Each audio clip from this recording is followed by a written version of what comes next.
fill in the blanks with correct articles and preposition। এই টপিকটা মাধ্যমিক 2026 পরীক্ষার suggestion.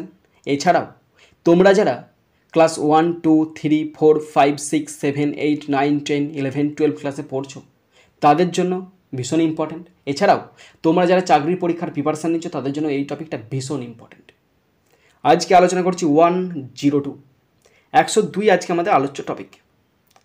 I am very deer, আমি হয় খুবই প্রিয়। আই অ্যাম ভেরি ডিয়ার, আমি হয় খুবই প্রিয় ড্যাশ মাই এল্ডার ব্রাদার, আমি আমার বর্দার কাছে না খুবই প্রিয়। এই ডিয়ারের পর আমি টু বসাচ্ছি কেন জানো তো? এই ডিয়ার শব্দটি কারোর প্রতি আবেগ বোঝাতে ব্যবহৃত হয় এবং তারপরে অবশ্যই টু বসে। হু লিভস, আমার দাদা। হু মানে কি? আমার দাদা। হু লিভস, যে বাস করে ইন মুম্বাই, যে মুম্বাই বাস করে। এখন ইন বসলো কেন? শহর, বড় শহর বা বড় শহরে থাকা ইত্যাদি বোঝাতে ইন বসে, ইন মুম্বাই। হোয়েন এভার, যখনই হি কামস, যখনই আমার দাদা আসে, ড্যাশ কলকাতা, কলকাতাতে আসে। কামের পর টু বসালাম এই কারণেই যে তার ডেস্টিনেশন কোনটা? কলকাতা ডেস্টিনেশন, কলকাতায় আসছেন, তার কোনো দিকে আসছে, তাই টু বসলো। হি ব্রিংস গিফট, তিনি গিফট আনেন ড্যাশ মি, আমার জন্য, ফর মি, এই জন্য বোঝাতে ফর বসে। ড্যাশ মাই চয়েস, দাদা নিজের পছন্দ অনুযায়ী আনেন না। দাদা আমাকে ফোন করে জিজ্ঞাসা করে কী নিয়ে যাবে?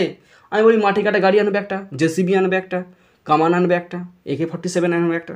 অফ মাই চয়েস মানে আমার পছন্দ অনুযায়ী আমি ফোন করে লিস্ট করে দিই, দাদা এগুলো এগুলো আনবে, দাদা সেই মতো আনি। তার মানে এখানে বলছে of my choice. Of my choice মানে আমার পছন্দ অনুযায়ী।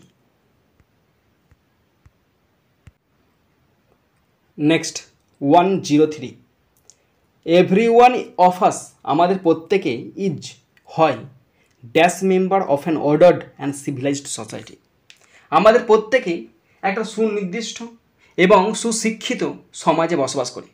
এই যে এভরি ওয়ান মানে প্রত্যেকে আলাদা আলাদা ব্যক্তি, আলাদা আলাদা ব্যক্তির জন্য আলাদা আলাদা ব্যক্তি মানে মেম্বার আলাদা আলাদা। তাহলে every one of us is a member. কেন এই বসলো?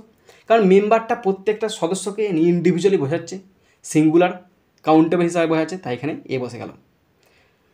সো সুতরাং we all have a duty, তাই আমাদের প্রত্যেকের একটা দায়িত্ব কর্তব্য আছে ড্যাশ আদার ফেলো সিটিজেন্স, অন্যান্য নাগরিকদের প্রতি, বাসিন্দাদের প্রতি আমাদের একটা কর্তব্য আছে।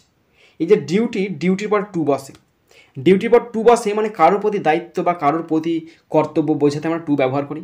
অ্যান্ড দ্য সোসাইটি, সমাজের প্রতি দায়িত্ব আছে, বাসিন্দাদের প্রতি দায়িত্ব আছে। উই লিভ ইন, আমরা যে সমাজে বসবাস করছি সে সমাজের দেখভালের দায়িত্ব আমাদের। ইন কেন বসলো? সমাজের মধ্যে বসবাস করছি আমরা, তাই ইন বসে গেল।